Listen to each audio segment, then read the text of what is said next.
RT media centre, দেশ ও ইসলামের কথা বলে। 9 নম্বর হলো সাহরি এবং ইফতারে খেজুর খাওয়া। খেজুর দিয়ে সাহরি ইফতার করা।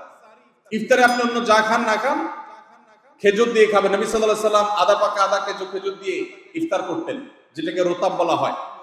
আর যদি সেটা না পাওয়া যেত, সাধারণ যে কোনো খেজুর, সেটাও না পাওয়া গেলে একটু পানি খেয়ে তারপর তিনি ইফতার করতেন। আমরা ইফতারে খেজুর খেতে হয় সুন্নাহ, এটা আমরা জানি, কিন্তু যেটা জানি না সেটা হলো সাহরিতে খেজুর খাওয়া। ভোর রাতে সাহরিতে খেজুর খাওয়া সুন্নত, এটা আগে কে কে জানতেন? হাত তুলে। আগে জানতেন? মাশাআল্লাহ, হাত নামান। গত বছর রমজানে সাহরিতে ভাত তরকারি যাই খাইছেন না খাইছেন, একটা হলো খেজুর খাইছেন, কারা কারা হাত তুলে?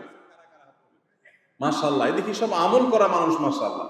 তাহলে তার ওয়াজ টোয়াজের কোনো দরকার নেই। এত নলেজেবল মানুষ, এত আমলদার মানুষ যদি এলাকায় থাকে, তাহলে ওয়াজের দরকারটা কি? আল্লাহ আমাদের সবাইকে আমলের তৌফিক দান করুন। ভাইরা আমার, ইফতারে খেজুর খাওয়া যেমন সুন্নাত, সাহরিতেও খেজুর খাওয়া সুন্নাত, কিন্তু খেজুর খাওয়া কোনো ফরজ ওয়াজিব না। খেজুরের দাম বেশি হয়ে গেছে, আপনি কিনতে অপারগ। যদি একটা খেজুরও পুরো রমজানে না খান, আপনার রোজার কোনো অসুবিধা হবে।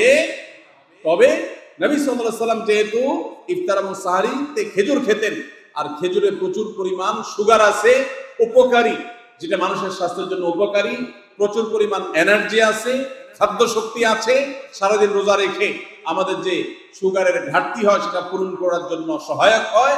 এই জন্য সাহরি এবং ইফতারে খেজুর খাওয়া এমনিতেও উপকারী। আর নবী সাল্লাল্লাহু আলাইহি সাল্লামের সুন্নাত, তিনি বলেছেন, নি'মা সাহুরুল মুমিনি আত-তামার, ঈমানদারের সাহরির আইটেমের মধ্যে সবচেয়ে বেস্ট উত্তম হলো খেজুর।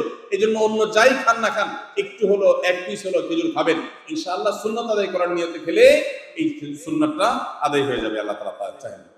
তাহলে 9 নম্বর আমল পেলাম হলো সাহরি এবং ইফতারিতে খেজুর খাওয়া। 10 নম্বর আমল হলো সকল প্রকার পাপাচার বর্জন করা, গুনাহের কাজ থেকে বিরত থাকা। এইটা হলো রমজান মাসের দ্বিতীয় সর্বোচ্চ গুরুত্বপূর্ণ আমল।